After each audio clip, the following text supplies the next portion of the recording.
Good morning, my people, my people, my people. My name is Tree Strumblood, St. Vincent, and the Grenadines' favorite and most hated son. I am indeed a diaspora witches. My people, it was another beautiful day for a protest, and I enjoyed every moment of my protest. Let me first remind you the fund of my sign says I don't want the white man's money, the white man's woman, the white man's friendship, and or the white man's faith. And the reverse of my sign says, white man, why have you enslaved the African American, my people? All in all, it was another beautiful day for a protest, and I enjoyed every moment of my protest. There is nothing particularly important that I should bring to your attention. And after I've given you an update as to my protest, it is always my delight and pleasure to speak to you of something from a social nature in our dear and blessed country, St. Vincent and the Grenadines, my people. I told you, Ralph Gonsalves had, and James Mitchell, the two Caucasians, the people that most I God say he hates, destroying St. Vincent and the Grenadines. I told you James Mitchell, and the evidence is there, have destroyed all of the industries in St. Vincent and the Grenadines to bring Vincent on the hardship to try to meet the white agenda for 2025. I showed you how Ralph Gonsalves and other Caucasians take up after James Mitchell, and he have done quite a bit. It is not until recently that I realized that James Mitchell and Ralph Gonsalves has been instrumental in ensuring that our children has very uncomfortable places to spend most of the day within the school system. They have allowed our schools to become dilapidated and like slums. My people, the boys' grammar school is in a terrible mess. The number one boys' school in St. Vincent and the Grenadines, yes, most of the students there, or 90% of the students at the boys' grammar school are black young men. The Caucasians are not bright enough to get in there. Some of them will get in there somehow. This is not in the 60s, 70s, and part of the 80s, where when they get a buy because they controlled the whole sectors in St. Vincent and the Grenadines. If they want to get in, they have to prove their worth. My people, the girls' high school, the number one girls' school. But Gonsalves and James Mitchell have allowed those buildings to run to naught.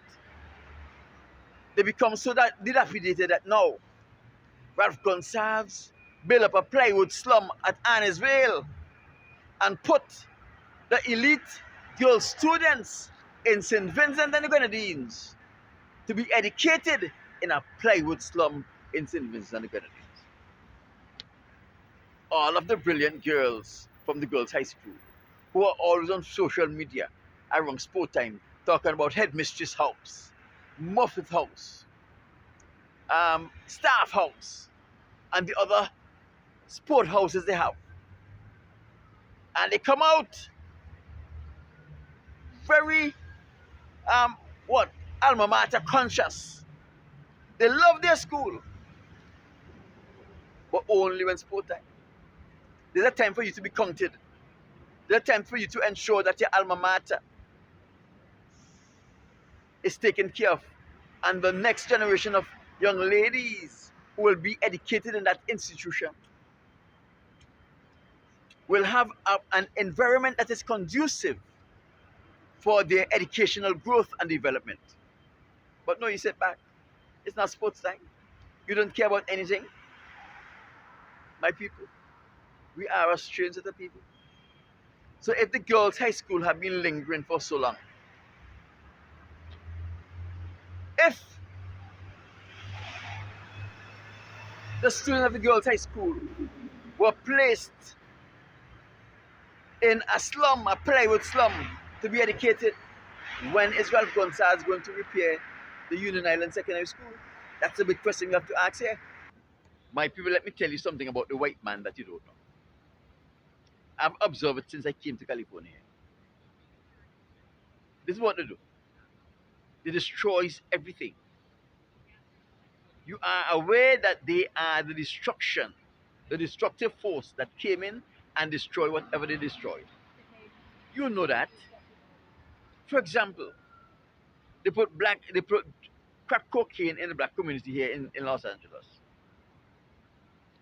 I heard a lawyer spoke, and she said when she was growing up in the 80s, there were no black male in their community.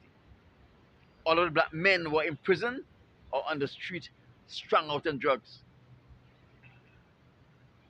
You know what happened for that? A lot of delinquency, a lot of children who never get to see what it is like to have a parent and didn't know what it's like to be guided into doing right. And all those delinquencies end up in prison. They end up in drugs like their parents. You know what the white man do? After they created the problem, they get white people to come in the black community as psychologists, as counselors, all of these things. Now they're helping. So in America here, no matter how much a white man destroyed the community, and no matter what animosity you hold against those white people for destroying the community, then they level it up by sending saviors to save you. White people to work on your behalf, to try to get you housing. They didn't give you a job. You can't afford to live. Then they send white people to give you counseling and to help you through the hardship that you're experiencing. To try to give you housing that you can't afford and can't keep. Now you're crazy. They send white psychologists to help you through your insanity. So what they do, they create problems that you know they created, and then they send their own people to try to solve the problem. That is what is happening in Union Island, where Ralph Guns spend the monies of the Unionites to prepare the house. He gets some white foreigners to come there to try and help them. So to be grateful to them. But listen to me, no matter how good a white person is, anytime they get to put their claws in you, they are going to put their claws in you and they are going to destroy you. Don't forget, when the white people came to this America here, they came friendly and they befriended the natives. And when the natives trust them, when the natives trusted them, they pounced upon them, they murder them, they rape them, they take their golds, their lands, and they make them their slaves. It happened with the Caribs, in the Caribbean. It happened in India, in China, everywhere they go. Let me tell you, the nicest white man, if you get the opportunity, is going to rape you. It is in his blood. It is in their DNA. They can't help it. My name is Chief Strongblood. St. Vincent and the Grenadines, favorite and most hated son of the diaspora. I'm gone.